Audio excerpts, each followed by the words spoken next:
Inter contro Milan, siamo ufficialmente in clima derby e allora è diventata ormai una tradizione l'appuntamento con un grande collega dalla sponda Milan per dare un po' una sbirciata al mondo rossonero e capire cosa succede dall'altra parte, ecco, in vista di questa super sfida. Martin Sartorio, inviato di calciomercato.it, rientrato dagli appuntamenti di Milanello. Martin, ben ritrovato innanzitutto qui su Passione Inter.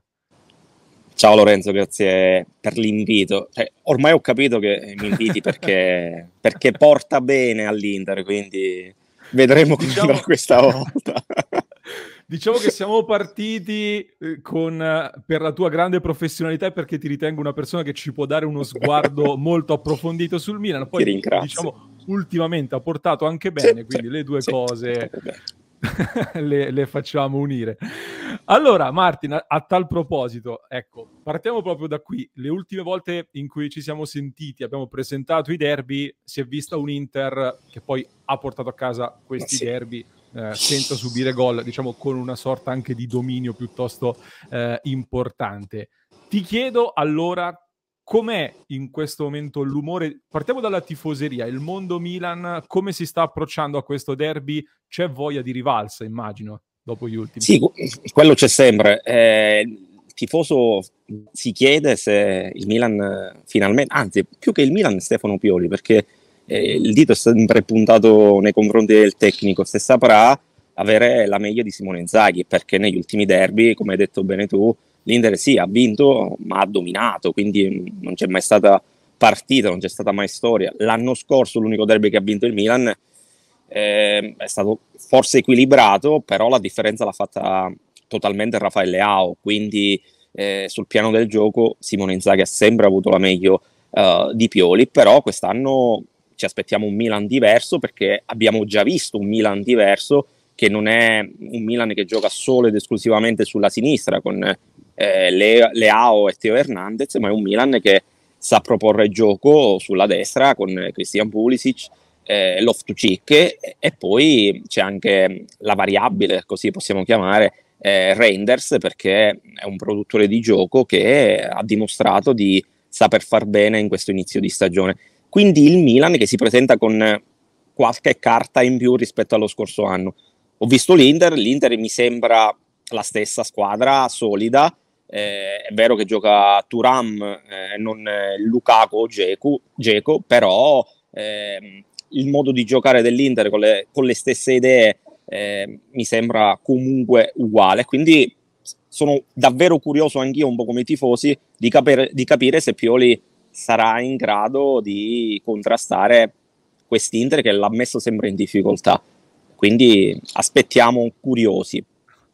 Ecco, io invece da esterno al mondo Milan sono curioso di sapere da parte tua, ci sono stati tanti cambiamenti in questo Milan, alcuni li hai già accennati e tra poco li approfondiamo. Questo derby arriva alla quarta giornata, per me anche l'Inter non è ancora alla sua forma completa di quello che vedremo in questa stagione. Ti chiedo quindi a che punto è secondo te l'assemblamento, diciamo, proprio la costruzione, ecco, di questo nuovo Milan, e quali sono un po' anche le ultime notizie in vista del derby anche a livello di formazione? Guarda, qua dobbiamo dire che Pioli è stato molto bravo, perché dal 10 luglio, da quando è iniziato il ritiro, e poi immediatamente sono arrivati i nuovi acquisti, Pioli ha sempre puntato sullo stesso 11 che prevede i tre solamente nuovi acquisti. Il Milan ha acquistato 10 giocatori nuovi, però hanno sempre giocato gli stessi. Anche durante l'estate abbiamo visto un Milan che giocava due amichevoli un giorno dopo l'altro. Il primo giorno giocava la squadra titolare, il secondo le riserve. È una scelta che magari si potrà criticare in avanti, perché potrei dire Chukwueze non ha mai giocato con i titolari, questo è vero, però ha pagato, perché il Milan ha comunque conquistato 9 punti e giocando pure bene. Io non me lo aspettavo, un Milan nuovo col 4-3-3, ha abbandonato il famoso 4-2-3-1, quindi il Milan che è ripartito alla grande, ed è sicuramente merito di Pioli e anche, come dicevo, dei dirigenti, che comunque sono stati in grado di consegnare praticamente tutti i giocatori subito a Stefano Pioli.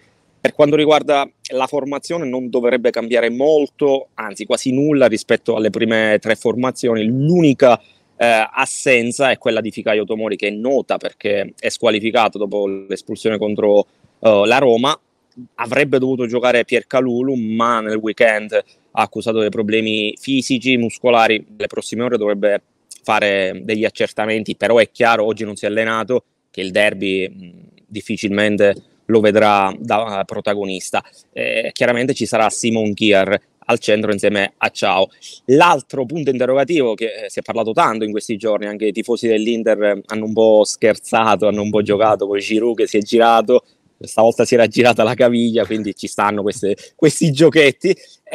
Oggi la notizia è quella che oggi, come da programma, è tornato a lavorare in gruppo, perché oggi è stato forse l'unico vero allenamento, perché già domani sarà rifinitura sia per il Milan che per l'Inter, quindi oggi si sono allenati tutti i nazionali e si è allenato pure Olivier Giroud, quindi sarà lui in attacco sicuramente insieme a Rafael Leao e Pulisic, centrocampo con Loftus-Cheek, Krunic, sottovalutato da molti, anche dai tifosi del Milan in realtà, però per Pioli è indispensabile, sì. Insieme chiaramente a Reinders, e poi aspettiamo, lo aspettate anche voi, Theo Hernandez. In realtà esatto. L'ultimo derby, possiamo dirlo, ha fatto, lo dico pure io tranquillamente, ha fatto molto male. E cioè, dall'altra parte ci sarà, penso, sicuramente Dumfries, che invece viene da... È in un gran momento, sta riconquistando anche tanti interisti che lo avevano un po' accantonato, quindi sarà uno dei duelli principali, penso si giocherà proprio su quella fascia, immagino. Sì, che l'ultimo derby ha stravinto l'olandese, quindi aspettiamoci scindille. Poi io sarei pure curioso di vedere Frattesi in campo, visto che ecco, guarda, non sta proprio simpatico ai tifosi del Milan. Pensando, ecco, tra l'altro ci sono dei precedenti, ho visto anche sui social, hanno ripubblicato qualche immagine di Frattesi bravo. Quindi questo sì. E tra l'altro Frattesi è al centro, e mentre ti ascoltavo stavo pensando di una delle discussioni sul fatto che Inzaghi fatica a lanciare i nuovi, quindi c'è molta discussione sul fatto che... Un po' come il collega. Ecco, ma mi sembra di capire che anche in casa Milan c'è questo tipo di discussione, un po' almeno. Sì, infatti si scherzava, si ironizzava sul fatto che Musa molto probabilmente lo vedremo in campo fra 2 o 3 mesi, sebbene andrà. Pioli lo sottolinea più volte, i calciatori vanno allenati, quindi serve del tempo per inserirli. Non so se ha messo le mani avanti, però ha sottolineato che Chukwueze non è arrivato bene perché aveva già la testa al Milan, quindi non si è allenato bene. Stessa cosa Musa, quindi ti ha fatto capire che questi calciatori bisognerà aspettarli un po', però è chiaro che ora si gioca ogni 3 giorni, vuoi o non vuoi devi per forza schierarli, quindi sono sicuro che ci sarà spazio per loro, penso già in Champions. Inizia il periodo delle rotazioni. Sì. Non puoi farne a meno. Ti voglio provocare un pochino, allora, Martin. Ti chiedo una risposta secca, perché è stato uno degli argomenti discussi anche in casa Inter. Sai, durante il mercato c'è sempre stato un po' il guardare anche l'altro, che cosa fanno gli altri, capire come stanno andando. Ti chiedo, dopo questo mercato e anche per quello che hai visto in queste prime giornate, com'è il gap tra Inter e Milan? Il Milan, secondo te, è più forte, si è rinforzato? Come le vedi adesso le due rivali in vetta alla classifica entrambe? Io faccio riferimento a un dato. L'anno scorso il Milan è arrivato a 2 punti dall'Inter, non sbaglio.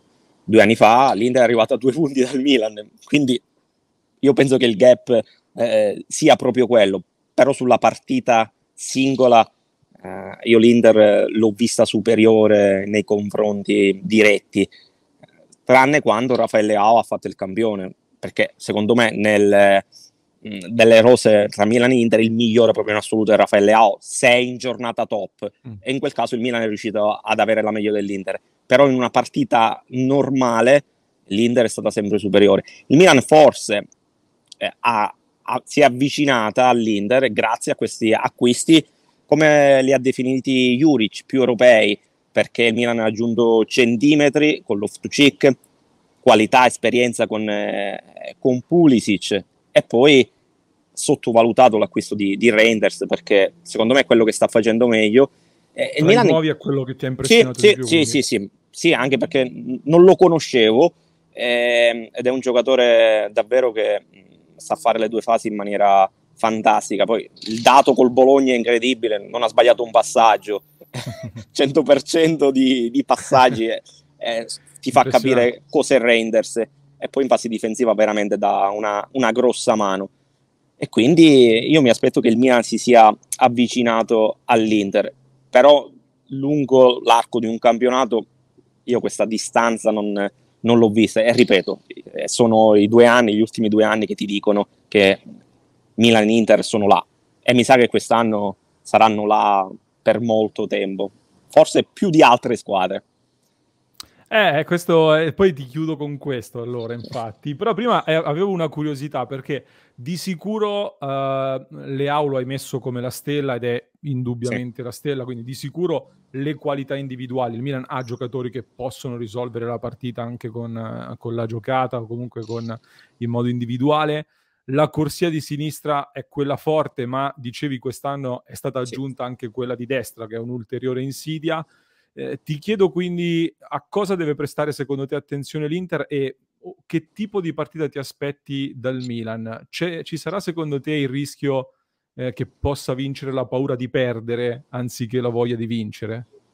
Beh, il Milan ha dimostrato di non avere paura anche quando avrebbe dovuto averla. Tu ricordi il periodo di crisi del Milan totale? A parte quel derby bruttissimo vinto 1-0 dall'Inter, in cui il Milan veramente ebbe paura, però anche già in Supercoppa italiana, ad esempio, il Milan che perse 3-0, io già ho dimenticato, perché è giusto dimenticare, però in quella occasione il Milan giocò alto, e infatti l'Inter andò a nozze perché le praterie che si aprirono sulla destra, Calabria non era mai in posizione, Dzeko fece di tutto, fu fantastico, anche Lautaro. Quindi il problema secondo me del Milan sarà capire se Simon Kjaer risulterà all'altezza di questo modo di giocare, perché giocare alto per Simon Kjaer non è facile, soprattutto di fronte a due attaccanti veloci, perché non dovrà andare a prendere Dzeko, Lukaku, che comunque non sono sicuramente veloci come Lautaro Martinez o Thuram. Quindi il punto problematico del Milan sarà là. Quello dell'Inter bisognerà capire che, se tu dicevi che il punto di forza del Milan è a sinistra, ecco, se l'Inter penserà solo a sinistra rischia grosso, perché il Milan veramente quest'anno sta giocando, almeno queste le prime 3 partite, bene anche sulla destra, perché la catena Pulisic, Loftus-Cheek crea problemi, anche perché Olivier Giroud sa giocare bene di sponda e conosce bene entrambi i calciatori, e questo si è visto subito a inizio stagione, quindi sarà una partita di difficile lettura. E ripeto, quest'anno il Milan non è solo sinistra, quindi per Berlusconi, finalmente, anche Berlusconi dall'alto potrà essere felice. Una battuta stupida, visto che il Milan finalmente gioca pure a destra. Ci stava, però ci stava. Senti, quindi diciamo una sorpresa, o comunque una sorpresa, che ti aspetti qualcosa di nuovo, di particolare, che stia preparando, può essere questa, diciamo, l'effetto sorpresa del Milan, cioè prestare attenzione alla catena di sinistra, Teo Hernandez e Leao, e poi invece sapere che dall'altra parte c'è un Pulisic, una corsia di destra a cui bisogna prestare maggiormente attenzione.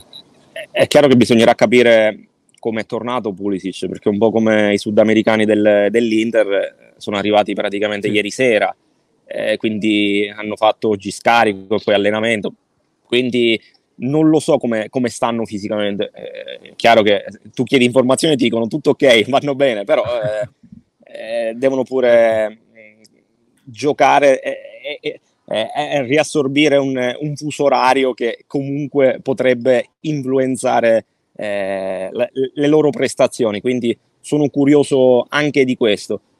Ripeto, se io dovessi indicarti un giocatore in particolare, ti direi, non lo so, è da stamattina che ho in mente Loftus-Cheek che possa fare la differenza, perché il centrocampo dell'Inter è veramente uno dei più forti in Europa. Non sono uno di quelli che dice che è il più forte, perché secondo me ce ne sono altri, però è uno dei più forti. Però la fisicità di Loftus-Cheek potrebbe essere importante e creare dei problemi, a giocatori che non sono strutturati, ecco, Sì. qualità immensa, però non sono strutturati come Loftus-Cheek, e quello potrebbe creare problemi. Non lo so, Barella ad esempio, che è sicuramente uno dei centrocampisti più forti al mondo, però la fisicità che Loftus-Cheek non ce l'ha.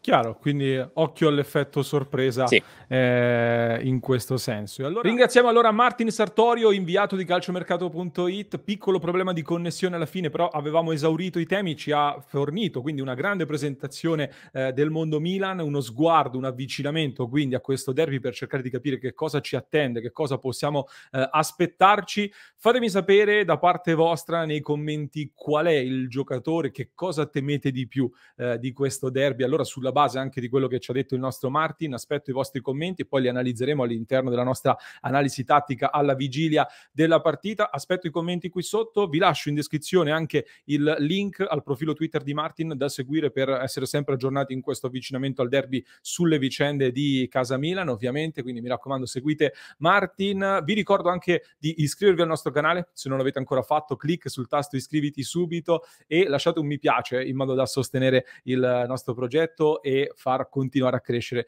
Passione Inter. Vi saluto lasciando in descrizione anche il link ad un altro episodio da non perdere. Per chi ci ascolta in podcast trovate quindi il link qui sotto, mentre per chi ci segue da YouTube vi basta cliccare qui.